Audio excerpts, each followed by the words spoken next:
So ari na mga guys ang ikaduha nga unit ni Idol. So may ara sa Kaad 8 nga road bike. So palang tatanay sa inyo ang unit yari non. So need man nato ni guys buksan tapos butangan na ni karon dire mae. So kay nabungkag ang punta yaw gurugin kayo na nila. And then ang iya nga kadina nagkalawang ren. Likod ganun din. So buksan dapat yung bottom bracket niya.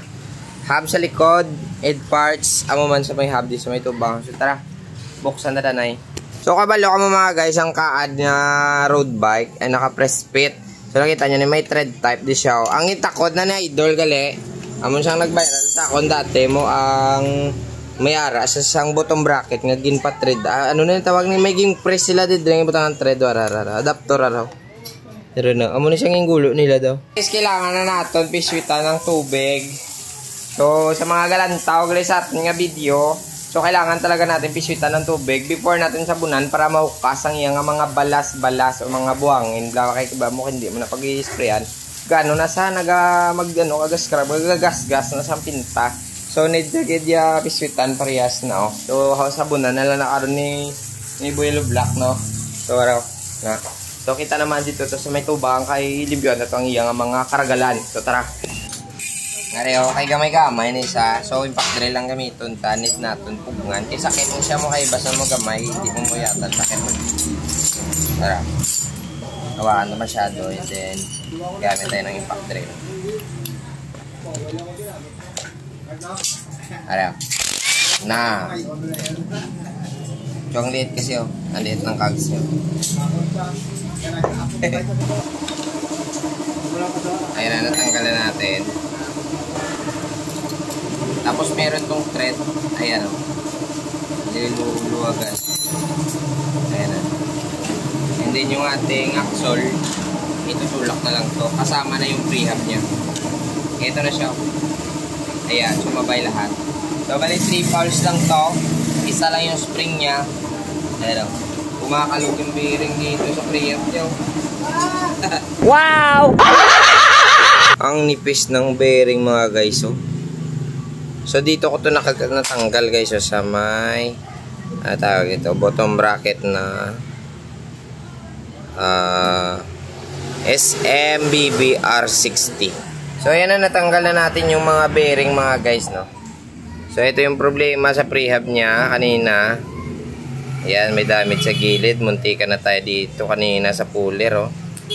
Tapos ito mga guys yung yung iba niyang mga bearing ayan.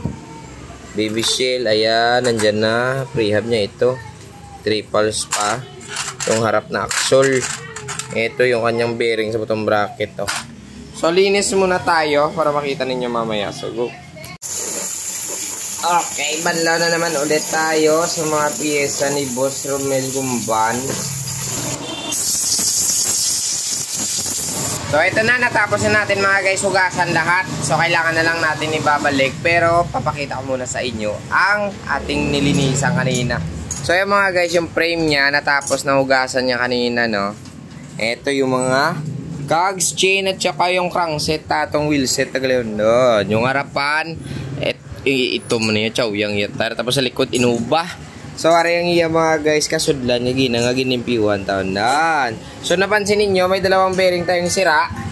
So, ito na yung binulos natin, no. So, lalagyan na lang natin doon ng papandanlog, and then ayos na yan. Oh, see? Oh, may nakita ka pang dumi. Wala, di ba? So, ikapit na natin. Tara. Lagay muna tayo ng grasa dito. Ayan, natapos na natin kasi kanina. I-press yung bearing niya. So, need natin ilagay yung silyo. Tapos, ito yung likod mga guys, yung itutulak natin sa silyo para sure na sure talaga yung plaster niya. So, uy, sana all! So, para hindi siya pumisek, ganyan tayo maglagay na nilalagyan talaga natin yung pupungkuan ng kanyang pulse. Ayan. Nilalagyan natin ng pampadanlog.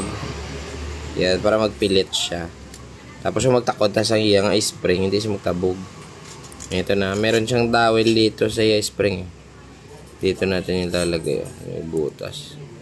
Yun, and then gano'n na. Ikot mo lang. Ayan na. Ikot, ikot, ikot, ikot. Tapos, yun, boom. Sure ball na. Oh, lahat na tumatayo. Ay, sound check tang yung wheel set. So yan, goods na po. Yung pream niya kanina nawasak. Naayos na natin. So kailangan natin ibalik to para tatakbo na siya. Sige ito. So, nanay lang. Sintroin mo na. Okay na, goods na.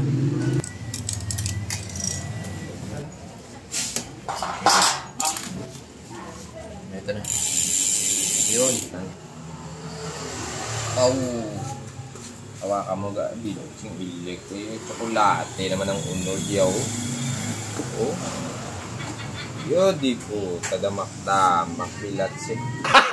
Gago! Grabe yung dumi ng iyang stereotype. Basaon ta isang krudo. Kaya kung hindi mo na siya pagbasaon, hindi mo na makakasang yaman siya. Hari na. Natapos na natin mga guys yung Cannondale niya. Naka-add 8. So palang tatusin nyo ang Churaya. Nana mo na Churaya. Pang! Puta nga po. Aksang iya bike oh. Ang iya drivetrain na daw ta. Likod. Bang! Nami. Huway mancha. Yari po ta. Sa madamong salamat. Ang isa na naman. Gora.